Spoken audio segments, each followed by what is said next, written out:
कथेच्या कालच्या भागात आपण पाहिलं की तिघी पण आतमध्ये गेल्या. गार्गी राहून राहून इकडे तिकडे बघत होती. राघवची रूम वरती होती. कदाचित आज तो इथंच असेल असं तिला वाटून गेलं. आता पुढे.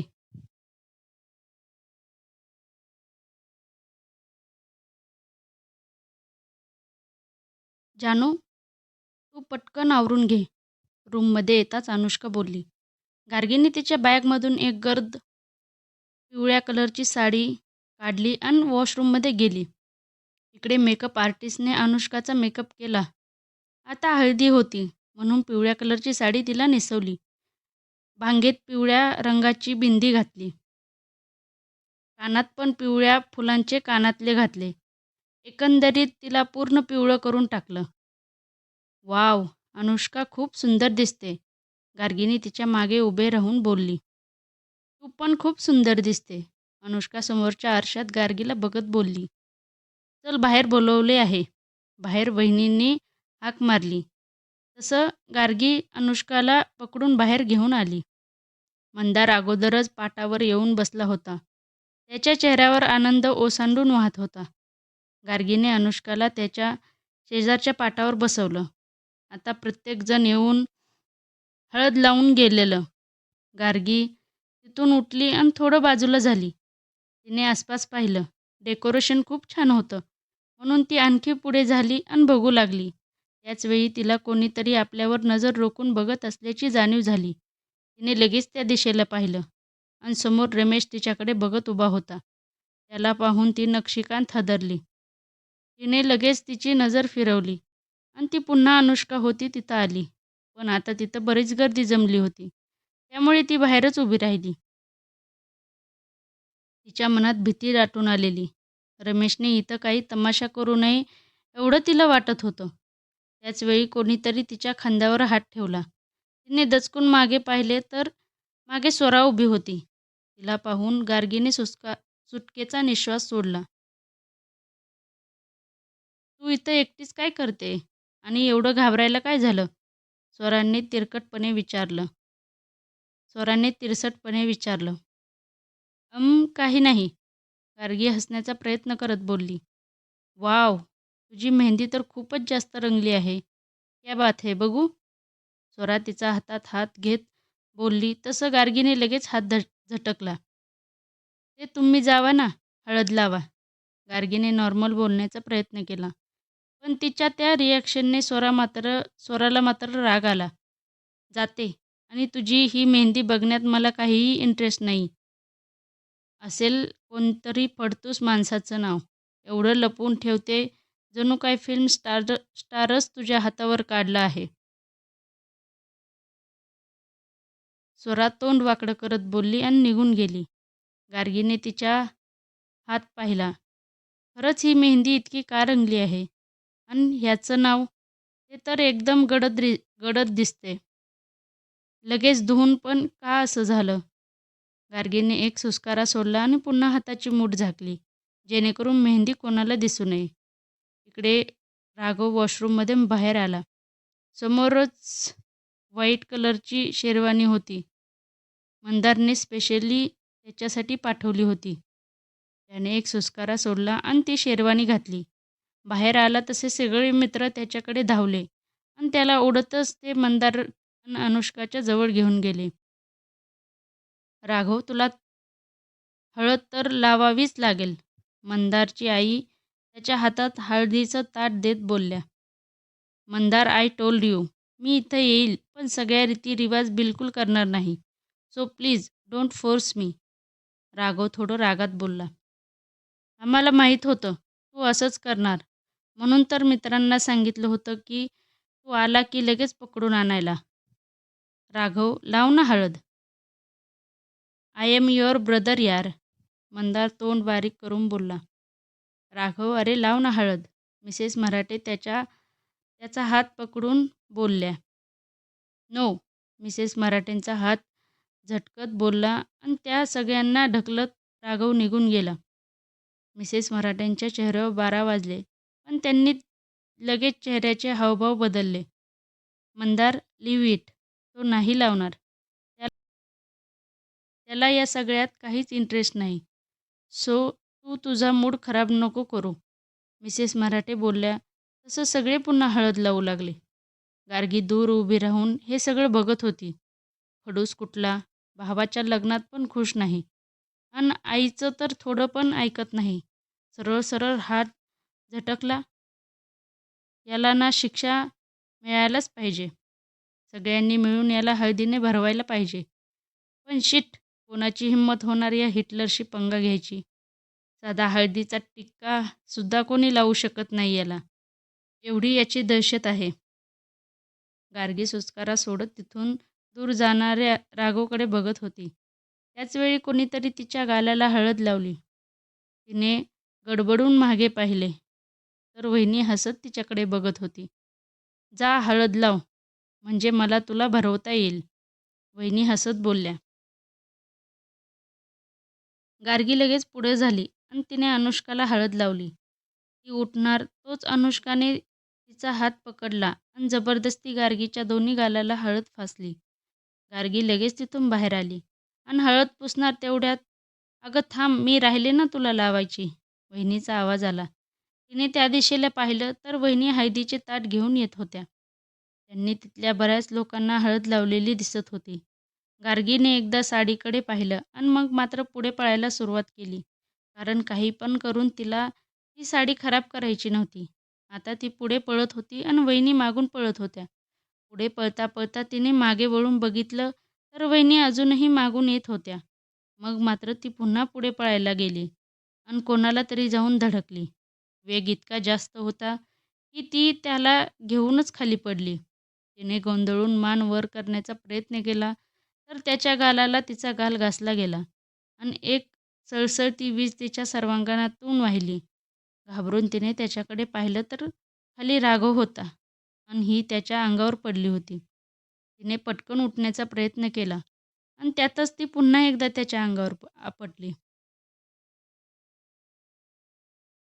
उफ, Gargi, you are killing me. त्याचा हळू आवाज कानावर पडला. ती जास्तच ओशाळली आणि उठण्याचा प्रयत्न करू लागली. गार्गी, अगो उठ, मागून वहिनीने तिला उठण्यास मदत केली. तशी ती उठून उभी राहिली. राघव पण कपडे झटकत उभा राहिला. गार्गीने मान खाली घेतली होती. त्याच्याकडे बघण्याची तिची हिंमतच होत नव्हती. हे सॉरी, आम्ही खेळत होतो, वहिनी दिलगिरी व्यक्त करत बोलल्या. गार्गीने हळूच चोरून त्याच्याकडे पाहिलं तर तो तिलाच बघत होता. त्याच्या गालाला हळद लागली होती. ड्रेसला पण हाताची हळद लागली होती. पाहून गार्गीच्या चेहऱ्यावर 12 वाजले. आता हा हिटलर नक्कीच सगळ्यांसमोर आपला अपमान करणार. ती मनात जास्तच घाबरली आणि गार्गी सॉरी, अगं गार्गी सॉरी बोल त्यांना, वहिनी हळूच भांबवलेल्या गार्गीला धक्का मारत बोलल्या. गार्गीने मान वर केली आणि त्याच्याकडे पाहिलं आणि घाबरून पुन्हा लगेच मान खाली केली. सॉरी सर, ती तशीच मान खाली घालून अडखळत बोलली. त्याच्या उत्तराची अपेक्षा करत. नक्कीच बरसेल हा. याला हळद लावायची नव्हती आणि आपण मूर्ख यालाच येऊन धडकलो. जगात कोणी दुसरं भेटत नाही ना मला. जे नको तेच नेहमी होत असतं. गार्गी, आता कान बंद करून घे तू. गार्गी पदर पकडून पदराशी अस्वस्थपणे खेळत होती. ए अगं, कुठे लक्ष आहे? गेला तो. मान वर कर. वहिनीने पुन्हा एकदा धक्का दिला. तसं तिने मान वर करून पाहिलं तर खरंच राघव समोर नव्हता. हुश, हिटलर काही न बोलता गेला. गार्गीने सुटकेचा निश्वास सोडला. ए गार्गी, हा राघव मराठे ना गं? वहिनीने विचारलं. हो वहिनी, गार्गी पदर झटकत बोलली. हाय, कसला भारी आहे ग हा, एकदम फिल्मी हिरोसारखा. पर्सनॅलिटी पण जबरदस्त आहे. तू याच्याच कंपनीत जॉब करते ना? वहिनी म्हटल्या. हो. जान्हवी याला कोणी गर्लफ्रेंड आहे ना? म्हणजे एकदा अनुष्का बोलत होती. वहिनी कुतूहलाने विचारत होत्या. हो, गार्गी म्हटली. अगं नुसतं हो हो काय लावलं आहे? कोण आहे ती तर दाखव. आली आहे का इथं? वहिनी तिच्या पाठीत धपाटा टाकत बोलल्या. तसं गार्गीने लगेच हात वर केला आणि ज्यूस पिणाऱ्या स्वराकडे इशारा केला. स्वरा मॅडम सरांच्या गर्लफ्रेंड, गार्गी म्हटली. अगं बाई, ही तर सुकट बोंबील आहे. हिच्यात काय पाहिलं त्याने? मेकअपची दुकान. वहिनी स्वराला वरून खाली निरखत बोलल्या. आणि त्यांच्या तोंडून सुकट बोंबील ऐकून गार्गीला जाम हसू आलं. वहिनी, कुठून असले शब्द काढता? असं वाटत नाही की तुम्ही गेले 5 वर्ष भारताबाहेर आहात. गार्गी हसत बोलली. मूळची कोकणी आहे. कुठेही गेले तरी शब्द बदलणार थोडीच आहेत. वहिनी हसत बोलल्या. बरे, मी अनुष्काजवळ जाते. खूप हळदीने भरली आहे. तिची हळद थोडी पुसते. गार्गी बोलली आणि पुन्हा अनुष्काच्या जवळ जाऊन बसली. बायका अनुष्काला खूप जास्त हळद लावत होत्या. काहीजणी तिच्या तोंडात पण कोंबत होत्या.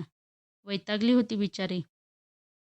गार्गीने तिच्या हातातल्या रुमालाने अनुष्काच्या डोळ्यांवरची हळद पुसून काढली. काही वेळाने हळद लावून झाली.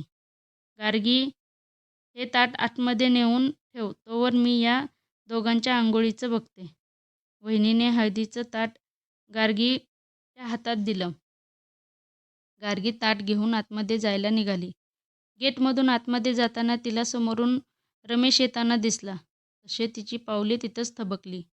तिने हॉलमध्ये इकडे तिकडे पाहिलं तर कोणीच नव्हतं आणि तो तिच्याकडेच हसत येत होता. ती घाबरून माघारी फिरणार तेवढ्यात टाक टाक टाक बुटांचा आवाज आला. दोघांनी पण त्या दिशेला पाहिलं तर राघव हाताच्या बाह्या नीट करत खाली उतरत होता. त्याने आता कपडे चेंज केले होते. कदाचित खरंच त्याला हळद आवडत नसावी. त्याला पाहून गार्गी पुन्हा हॉलमधून आतमध्ये येऊ लागली. राघवने त्या दोघांकडे पाहिलं आणि त्याच्या कपाळावर आठ्या उमटल्या. Who are you? And what are you doing here? राघवने रमेशकडे बघून विचारलं. सर, ते मी लग्नाचं साहित्य द्यायला आलो होतो. जातोच आहे. रमेश हातातले काही साहित्य दाखवत बोलला. स्टाफ. राघवने रागात हाक मारली तसं 2 नोकर पळत आले. लग्नाचं सगळं साहित्य बाहेर आहे ना, मग हे लोक आत काय करत आहेत? राघव बोलला तसं गार्गी हळूहळू येत होती ती मध्येच थांबली. हा मला बोलतोय का? तिला मनात थोडं अपमानित वाटलं. सर, एक नोकर म्हणाला. मला मला बाहेर काम करणाऱ्या लोकांपैकी कोणीच माझ्या घरात नको आहे. गेस्ट सोडून. नाव गो. राघव गार्गीकडे एक कटाक्ष टाकत बोलला. तसं रमेश रागात तिथून बाहेर पडला आणि ते 2 नोकर पण त्याच्या मागोमाग बाहेर पडले. हुश, मला नाही बोलला. बोलला असता तर दाखवलं असतं. म्हणे माझ्या घरात कोणी नको. याचं घर सोन्याचं आहे ना? गार्गी मान खाली घालून चालत होती. पण थोड्या वेळापूर्वीचा किस्सा तिच्या मनात अजून ताजाच होता. त्यामुळे उगीच आपल्याला बघून राघवला पुन्हा राग येऊ नये म्हणून ती पटपट चालू लागली. पण तरीही त्याला क्रॉस करून जाताना उगीच तिची धडधड वाढली. ती तशीच मान खाली घालून पुढे जात असताना अचानक थांबली. कारण अचानक तिला पदराला ओढ जाणवली. या सायकोने पदर पकडला की काय? याचा काही भरोसा नाही. मागचा राग आता उफाळला की काय? गार्गी घाबरून जागीच उभी राहिली. तिने हळूच मागे वळून पाहिलं तर समोर राघव काही अंतरावर उभा होता आणि तिच्याकडेच बघत होता. त्यानेच पकडला असणार, हिटलर. ती त्याच्याकडे बघत काही बोलणार तोच तिचं लक्ष त्याच्या हातांवर गेलं. त्याचे दोन्ही हात रिकामे होते. पण तिने खाली पाहिलं तर तिचा पदर तिथल्या फ्लॉवर पॉट टेबलच्या कोनाला अडकला होता. शी, आपण काय विचार करत होतो? ती ओशाळून पुढे झाली. तो पण एक पाऊल तिच्याजवळ सरकला. तशी ती जागीच उभी राहिली आणि गोंधळून त्याच्याकडे बघू लागली. त्याने मात्र बिनधास्त तिच्या हातातल्या ताटात हात घातला आणि त्यातली हळद घेऊन तिच्या दोन्ही गालाला लावली आणि त्याच्या त्या अनपेक्षित लावण्याने ती शॉक झाली. ती डोळे विस्फारून त्यालाच बघू लागली. तो मात्र गालात हसला. मग त्याने खाली वाकून तिचा पदर सोडवला आणि आता त्याला हात पुसू लागला. हे बघून त्याही परिस्थितीत तिला तिच्या साडीची काळजी वाटली. नो, माझी साडी. तिचे शब्द तिच्या घशातच राहिले. कारण तोपर्यंत त्याने हात पुसला होता. Tit for tat. तो गालात हसला आणि तिच्या गालाला हलकेच पिंच करत बोलला आणि तिथून निघून गेला. ती मात्र ब्लँक होऊन त्याच्या पाठमोऱ्या आकृतीकडे बघत होती. हा सायको कसा आहे? कधी पण काही पण करू शकतो. याचा नेमका स्वभाव आहे तरी कसा? आणि आता जे झालं ते खरंच झालं होतं की स्वप्न होतं? तिने गोंधळून एकदा ताटात पाहिलं आणि मग एक हात गालाला लावून पाहिला.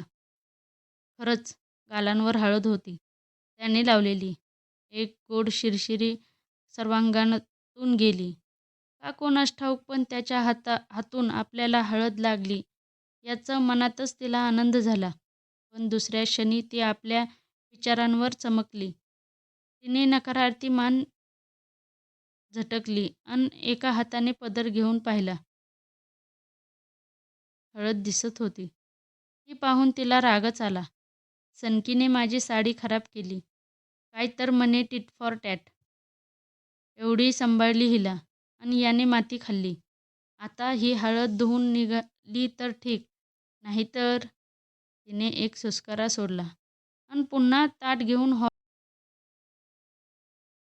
हॉलला लागून असणाऱ्या मंदिराच्या जवळ गेली. इकडे अनुष्का आणि मंदारला गुलाबाच्या पाकळ्या असणाऱ्या पाण्याने आंघोळ घातली जात होती. बाकी सगळेजण एन्जॉय करत होते. गार्गीने पण ताट ठेवलं आणि ती त्यांच्याकडेच जात होती. तेवढ्यात तिला समोरून पुन्हा रमेश येताना दिसला. तिने लगेच तिची दिशा बदलली आणि दुसरीकडे थोडं पळतच गेली. आता लग्नविधीला सुरुवात होणार होती. त्यामुळे गार्गी अनुष्काला घेऊन पुन्हा आतमध्ये गेली. मेकअप आर्टिस्टने तिला आता नववधूच्या वेशात सजवलं. गार्गीने पण साडी चेंज केली. तिने लाल कलरची डिझायनर साडी घातली, जी तिने खास अनुष्काच्या लग्नासाठी घेतली होती. थोडासा मेकअप करून ती अनुष्काजवळ आली. अनुष्का आज खूप सुंदर दिसत होती, पण चेहऱ्यावर मात्र थोडी नाराजी दिसत होती. गार्गीने तिला मागून मिठी मारली. नर्वस? गार्गीने हळूच कानात विचारलं. थोडंसं. अनुष्का हलकेच हसत बोलली. डोंट वरी, हसत राहा. खूप छान दिसतेस, गार्गी तिला म्हटली. सगळं व्यवस्थित होईल ना? आय मीन आता मंदारच्या घरी मी जाणार. एक नवीन आयुष्य सुरू होणार. मला जमेल ना गं? अनुष्का म्हटली. हो, तुला सगळं जमेल. कारण तू बेस्ट आहेस. आजपर्यंत तू एक मैत्रीण म्हणून, एक मुलगी म्हणून आणि एक प्रेयसी म्हणून कायम बेस्ट दिलं आहेस. आता नवीन नाती जोडत आहेस आणि मला माहीत आहे तू तिथं पण बेस्ट असशील. बेस्ट वाईफ, बेस्ट सुनबाई. गार्गी हसत तिचा गाल ओढत बोलली. थँक्स गार्गी. हेच ऐकायचं होतं. कदाचित माझी मॉम असती तर ती पण हेच बोलली असती. अनुष्का बोलता बोलता रडायला लागली. गार्गी लगेच पुढे झाली आणि गुडघ्यावर बसून तिने अनुष्काचा हात हातात घेतला. ए अनुष्का, नको ना रडू. तू रडताना नाही चांगली दिसत. नो, प्रत्येक मुलीला लग्नाच्या वेळी तिची आई हवी असते आणि म्हणून तुला काकूची आठवण येते. पण लक्षात ठेव, त्या जिथं कुठं असतील तिथून तुला बघत असतील आणि तुझं लग्न बघताना नक्कीच त्यांना आनंद होत असेल. पण तू जर अशी रडली तर मात्र त्यांच्या पण डोळ्यात पाणी येईल. तुला चालेल का त्यांना दुःख झालेलं? गार्गीने तिच्या डबडबलेल्या डोळ्यात बघत विचारलं. नाही, अनुष्का नाक वर ओढत बोलली. गार्गीने टेबलवरचा रुमाल घेतला आणि लगेच तिच्या मेकअप खराब न करता हलकेच तिचे अश्रू टिपले. नाव स्माईल. गार्गी हसत बोलली तसं अनुष्का पण लगेच हसली. अनुष्का, बाहेर भटजी बोलवत आहेत. चला. वहिनींचा आवाज आला. तसं गार्गीने अनुष्काला खांद्याला पकडलं आणि तिला बाहेर घेऊन जाऊ लागली. कारण अनुष्काला मामा नव्हते. बाहेर सगळे स्टेजभोवती जमले होते. मंदार मनपाट हजर होता. सगळ्यांशी हसून बोलत होता. गार्गीने अनुष्काला मनपात सोडलं आणि मग ती पण वहिनी शेजारी येऊन उभी राहिली. समोर आता मेन लग्नविधी सुरू झाल्या होत्या. तिथं कामाला बोलवलेले लोक सगळ्यांना हातात कुंकवाने भरलेले तांदूळ आणि फुलांच्या पाकळ्या देत होते. गार्गी समोरचा समारंभ बघण्यात गुंग होती. तेव्हाच अक्षदा आवाज आला तसं तिने बाजूला पाहिलं तर रमेश हातात ताट घेऊन उभा होता. तिला रागच आला. पण आता तिच्याकडे पर्याय नव्हता. तिने हात पुढे केला. त्याने अक्षदा तिच्या हातात दिल्या आणि त्या देताना मुद्दाम तिच्या हातावर हात दाबला. तसं तिने रागात हात मागे घेतला. "ए बाबा, नीट दे ना. खाली पडल्या बघ." वहिनी लगेच बोलली. "Sorry madam." रमेश गार्गीकडे एक कटाक्ष टाकत पुढे झाला आणि वहिनीला अक्षदा देऊ लागला. गार्गीला फारच किळसवाणं वाटत होतं आणि ते तिच्या चेहऱ्यावर स्पष्ट दिसत होतं. कारण पुढे अनुष्का आणि मंदारच्या मध्ये अंतरपाठ लागला होता आणि भटजीने मंगलाष्टका सुरू केले होते. गार्गीचं मात्र त्यात लक्षच नव्हतं. कारण आता तो रमेश थोड्या अंतरावर उभा राहून तिच्याकडेच बघत होता आणि त्याची ती किळसवाणी नजर पाहून तिला मळमळायला आलेलं होतं. कधी एकदा हे सगळं संपतं आणि आपण इथून जातोय असं तिला झालेलं. तिने आसपास पाहिलं पण दुसरीकडे कुठेच जागा नव्हती. कोणी पण कुठेही उभं राहिलं होतं. त्यामुळे ती तिथंच उभी राहिली. 2 मंगलाष्टिका झाली होती. तो अजूनही तिच्याकडेच बघत होता. आता गार्गीला सहन होत नव्हतं. तिने रागात त्याच्याकडे एक कटाक्ष टाकला आणि त्याच वेळी मध्ये राघव आला आणि रमेशला ती दिसायची बंद झाली. गार्गीने मनातच सुटकेचा निश्वास सोडला. "It is finished?" राघवने गार्गीकडे बघून विचारलं. "हं?" तिने गोंधळून त्याच्याकडे पाहिलं. "लग्न झाले का?" राघवने पुन्हा विचारलं. "नाही, 2 मंगलाष्टिका झाल्या आहेत." गार्गीने समोर बघत उत्तर दिलं. "अजून किती आहेत?" त्याने विचारलं आणि तिने मनातच डोक्याला हात लावला. 6 आहेत, गार्गी बोलली. स्वतःला एवढा स्मार्ट समजतो आणि मंगलाष्टिका किती असतात हे पण माहिती नाही. कसं होणार याचं आणि त्या स्वरा मॅडमचं? गार्गीने मनातच सुस्कारा सोडला. तुझं पण असं लग्न करायचं ड्रीम असेल ना? राघवने पुन्हा विचारलं आणि ती थोडं चमकली. नाही. तिने त्याच्याकडं न बघताच उत्तर दिलं आणि तिच्या या उत्तराने तो मात्र चकित झाला. मग तुला काही वेगळ्या पद्धतीने लग्न करायचं आहे का? दुसऱ्या स्टाईलने? राघव म्हटला. याला काय एवढ्या चौकशा पडल्या आहेत? नक्कीच हा माझ्या लाईफवर एक दिवस PhD करेल. मला लग्न नाही करायचं. गार्गी थोडं वैतागून बोलली आणि तो जास्त शॉक झाला. सिरियसली? म्हणजे तुला लग्न नाही करायचं? त्याने आश्चर्याने विचारलं. नाही करायचं. गार्गी पुन्हा तेच बोलली आणि त्याच वेळी समोर भटजी शुभमंगल सावधानं बोलले. तसं सगळे अक्षदा टाकू लागले. तू इतकी टिपिकल आहेस. सो मला तर वाटलं होतं की तुझी लग्नाची खूप ड्रीम्स असतील. राघव पुन्हा बोलला. यार, या सायकोला माझ्या लाईफमध्ये इतका इंटरेस्ट का आहे? मी विचारते का याला, हा कधी लग्न करणार? मग हा काय इतका पर्सनल होतोय? माझ्याशी लाईफ माझ्या लाईफवर पुस्तके काढण्याचा विचार आहे का याचा? सारखं सारखं विचारत असतो. ते हे का केलं? ते का केलं? गार्गी जबरदस्त वैतागली होती. त्याचवेळी, "ए, काय विचारतोय गं तो तुला?" दुसऱ्या बाजूला असलेल्या वहिनीने गार्गीला कोपरखळी मारली. काय?" गार्गीने विचारातून बाहेर आली. "अगं आता तुम्ही दोघं काहीतरी खुसूरपुसूर करत होता ना, ते काय?" वहिनीने हळूच आवाजात विचारलं. ते तुमच्या साडीबद्दल बोलत होते." "छान आहे." गार्गीने गोंधळून उत्तर दिलं. कारण जर खरं वहिनीला सांगितलं तर पुन्हा लग्नावर लेक्चर ऐकावं लागलं असतं. "काय खरंच? अगं बाई, या साडीसाठी मी किती दुकान फिरले माहिती आहे? पण आज माझ्या मेहनतीचं सार्थक झालं. कोणी नाही बोललं, पण एवढा मोठा माणूस माझ्या साडीबद्दल बोलला. बाप रे! मला तर फार आनंद झाला बाई." वहिनी आनंदाने बोलली आणि गार्गीने मनातच कपाळावर हात मारून घेतला. आजची कथा कशी वाटली ते नक्की कमेंट करून सांगा आणि प्लीज चॅनलला सबस्क्राईब करत जावा. भेटू कथेच्या पुढच्या भागात. धन्यवाद.